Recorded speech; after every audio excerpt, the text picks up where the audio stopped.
राधे राधे दोस्तों। आज प्रदोष व्रत के साथ शुक्रवार का संयोग बन रहा है, इसलिए इसे शुक्र प्रदोष व्रत कहते हैं। शुक्र प्रदोष व्रत का महत्व शास्त्रों में बहुत ही खास बताया गया है। प्रदोष व्रत में भगवान शिव और माता पार्वती की पूजा की जाती है। यह व्रत संतान प्राप्ति के लिए बहुत ही असरदार माना जाता है। सच्चे मन से इस दिन शिव परिवार की पूजा करने से व्रती को संतान सुख की प्राप्ति होती है। व्रत करने वाले को शुक्र प्रदोष की कथा का पाठ करना बहुत जरूरी होता है, तभी इस व्रत का संपूर्ण फल प्राप्त होता है। तो आइए सुनते हैं शुक्र प्रदोष व्रत कथा। शुक्रवार के दिन जब भी त्रयोदशी तिथि का संयोग बनता है, तब शुक्र प्रदोष व्रत लगता है। सूत जी बोले, प्राचीन काल की बात है। एक नगर में 3 मित्र रहते थे।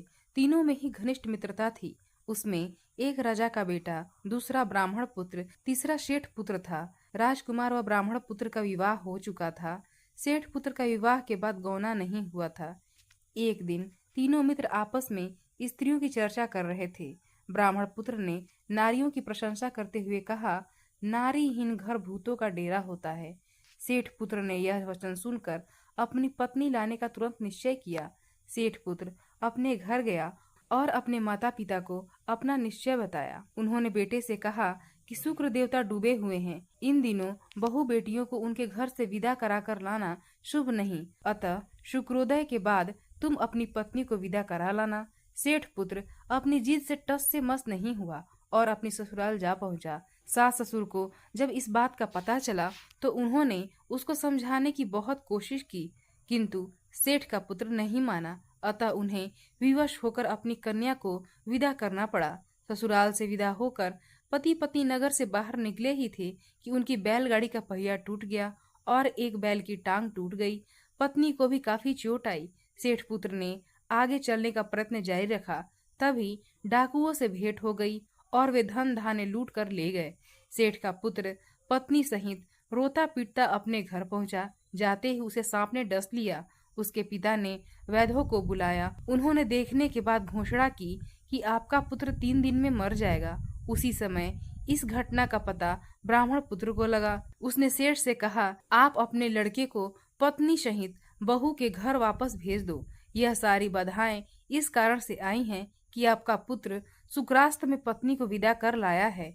यदि यह वहां पहुंच जाएगा तो बच जाएगा। सेठ को ब्राह्मण पुत्र की बात जच गई और अपनी पुत्र वधू और पुत्र को वापस भेज दिया। वहां पहुंचते ही सेठ के पुत्र की हालत ठीक होनी शुरू हो गई। तत्पश्चात उन्होंने शेष जीवन साथ में सुख पूर्वक बिताया और मृत्यु के बाद स्वर्ग लोक गए।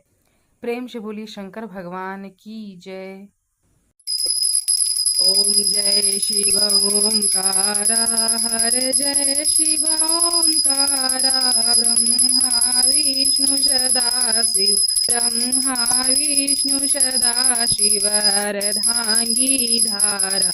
ओम जय शिव ओंकारा, एकानन चतुरानन पंचानन राजे, प्रभु पंचानन राजे। हंसानन गरुड़ासन, हंसानन गरुड़ासन, वृषवाहन साजे। ओम जय शिव ओंकारा। 2 भुज 4 चतुर भुज, 10 भुज ते शोहे, प्रभु 10 भुज ते शोहे। तीनों रूप निरखता, त्रिभुवन जन मोहे। ओम जय शिव ओंकारा। श्वेतांबर पीतांबर, बाघांबर अंगे, प्रभु बाघांबर अंगे। शनकादिक ब्रह्मादिक, शनकादिक ब्रह्मादिक, भूतादिक संगे। ओम जय शिव ओंकारा। अक्षमाला वनमाला, मुंडमाला धारी, प्रभु मुंडमाला धारी। चंदन मृग मद चंदा, चंदन मृग मद चंदा, भोले शुभकारी। ओम जय शिव ओंकारा।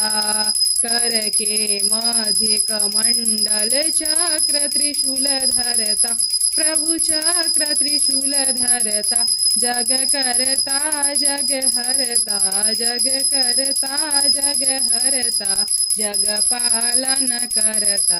ओम जय शिव ओंकारा। ओंकारा लक्ष्मी अरुषा वित्री श्री पार्वती शंगे प्रभु श्री पार्वती शंगे अर्धांगी गायत्री अर्धांगी गायत्री शिरसोहे गंगे ओम जय शिव ओंकारा ब्रह्मा विष्णु सदाशिव जानत अविवेका प्रभु जानत अविवेका प्रणवाक्षर के मध्य प्रणवाक्षर के मध्य ये तीनों एका ओम जय शिव ओंकारा त्रिगुण स्वामी जी की आरती जो कोई नर गावे स्वामी जो कोई जन गावे कहत शिवानंद स्वामी कहत शिवानंद स्वामी मन वांछित फल पावे ओम जय शिव ओंकारा हर जय शिव ओंकारा। प्रेम से शंकर भगवान की जय।